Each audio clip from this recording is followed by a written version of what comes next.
Assalamualaikum warahmatullahi wabarakatuh. Hi everyone, welcome to my channel. In this video, we are going to learn about cross-cultural understanding course. First of all, we are going to talk about the course background.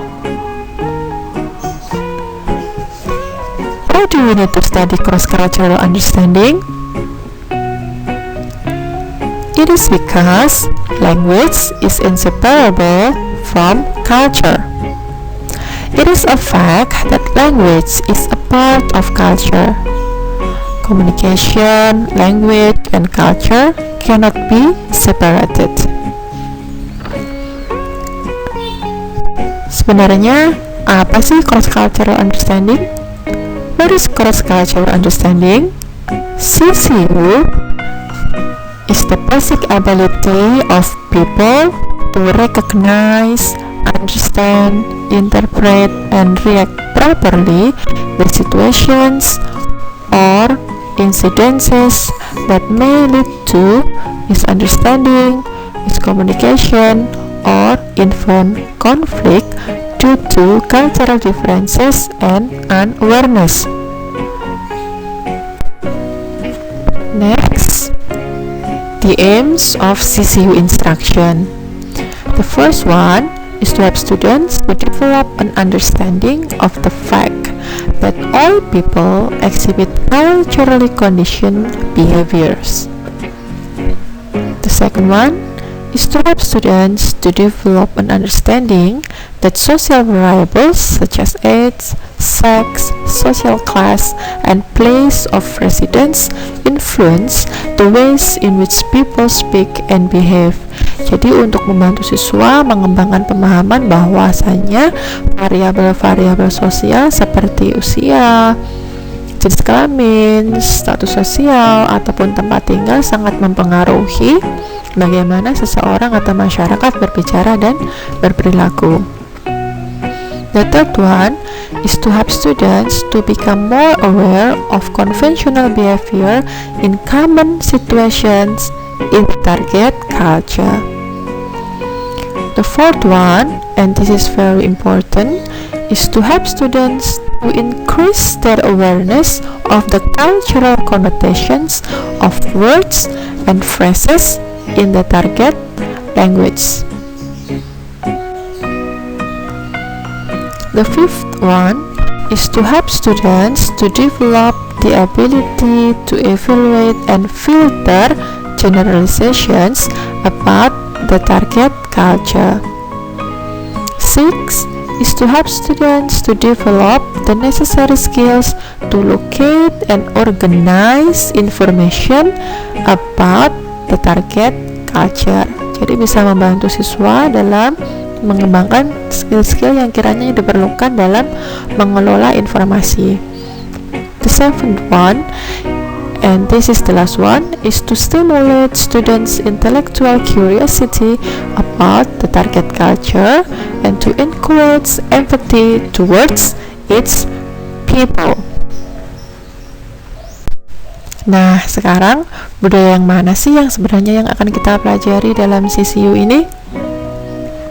In this context, we are not only discussing the native speakers' culture, but the English-speaking people who we might meet here in Indonesia and come from various nationalities whose English proficiency will be absolutely affected by their culture.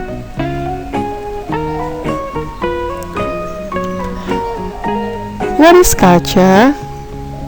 There are so many definitions of culture, and one of them is culture is a sum of attitudes, customs, and beliefs that distinguishes one group of people from another. When we are learning culture, we need to consider the term cultural relativism. Apa itu cultural relativism? Cultural relativism adalah sebuah teori yang menyatakan bahwasanya a culture can only be understood on its own. What does it mean? Apa maksudnya? It means that standards, attitudes, and beliefs from one culture should not be used or maybe compared with another culture. Kenapa tidak seharusnya kita banding-bandingkan antara budaya yang satu dan yang lainnya? Karena tentu hal ini akan menyebabkan beberapa problems. Misalnya saja, ketika kita memiliki sebuah kosakata yang memiliki makna berbeda dalam dua budaya, meskipun itu berada di suatu negara tertentu. Contoh, in Indonesia, a foreigner learning Indonesian would be baffled by the word kita. In standard Indonesia, kita is inclusive we. But if the foreigner goes to Makassar, kita can also mean kau or you. And if a foreigner goes to East Kalimantan, kita can also mean you. Next, some terms that are useful when considering cultural difference. The first one is acculturation. Acculturation is the process of adapting to or adopting a different culture. Ethnic refers to membership of a group linked by race, nationality, language, or a common culture. Race, a socially defined population that is derived from distinguishable physical characteristics. Selanjutnya, kita punya stereotype. Kita mungkin sering nih mendengar kata stereotype, tapi apa sih stereotype itu? Stereotype is the notion that all people from a given group are the same. Jadi stereotip itu merupakan sebuah keyakinan, baik itu positif maupun negatif, yang dipegang terhadap suatu kelompok sosial tertentu. Nah, biasanya setelah muncul stereotip ini akan muncul nih yang kita sebut dengan istilah prejudice atau prasangka, yang merupakan sikap negatif yang tentu saja tidak dibenarkan terhadap anggota kelompok tersebut. Prejudice ini atau prasangka dapat berupa perasaan misalnya tidak suka ataupun mungkin kebencian. Ya, jadi kita harus berhati-hati. Some elements of culture. As I have mentioned before, that language is a part of culture. But we are going to discuss some other elements of culture. We have dress and appearance, food, eating habits, music, dance, time consciousness, interpersonal relationships, beliefs, attitudes, and many others. Nah, sekarang kita akan membahas nih beberapa tips yang bermanfaat untuk berkomunikasi lintas budaya. The first one, try to be complete and pay attention to the other person's response. Number 2, avoid metaphors, jargon, and slang, because we need to define and learn more jargon that we must use first. What is jargon and slang? Jargon is used as a shorthand by people in the know to make communicating easier. Examples of jargon: bang for the buck. This is a business jargon, which means to get the most for your money. Code 8 is used to refer to officer who needs help immediately. FAQ, frequently asked questions, and it is used in internet.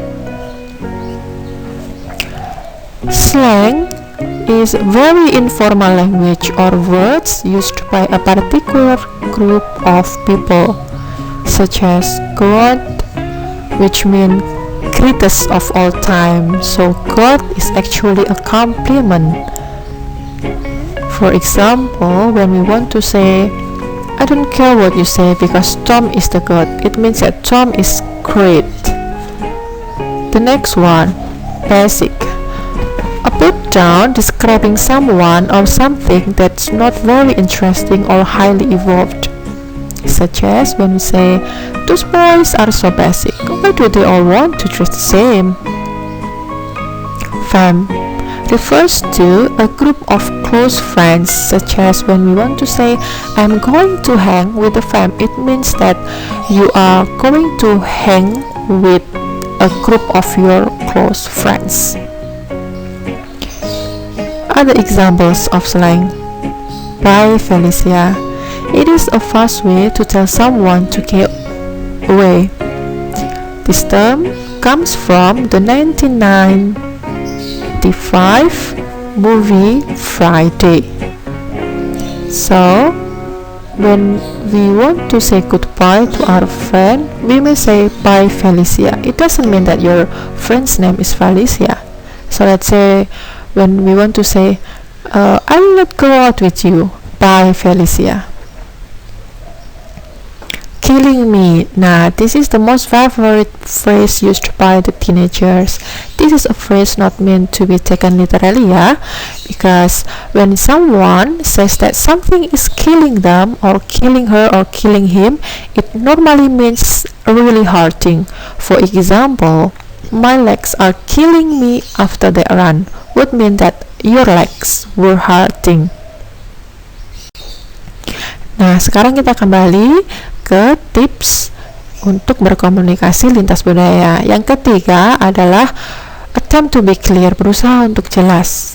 Kemudian, if a word or concept is not understood, try to reword our mind. Jadi kalau ada suatu kata atau konsep yang gak jelas, kita berusaha untuk reword our mind. Do not repeat it or even increase our volume, seolah-olah bahwa pendengar kita memiliki hearing problem. Kemudian tips yang kelima adalah paraphrase. We can ask the listener to confirm information or directions in their own. Be aware and open-minded. Tentu saja open-minded sangat diperlukan ya. Learn more about values, beliefs, habits. Ask the locals to show you how things are. Choose words carefully. Respect the basic rules of correct grammar and standard syntax. Karena tentu saja sintaks di suatu daerah bisa saja berbeda dengan daerah lainnya. So we have to respect them. Be careful with jokes and humor because a joke in a certain place or a country might not be a joke in other place or other countries. So we have to be careful with jokes and humor. The last one, value silence, and this is very important. That's it for this video. See you for the next videos. Thanks for watching. Wassalamualaikum warahmatullahi wabarakatuh.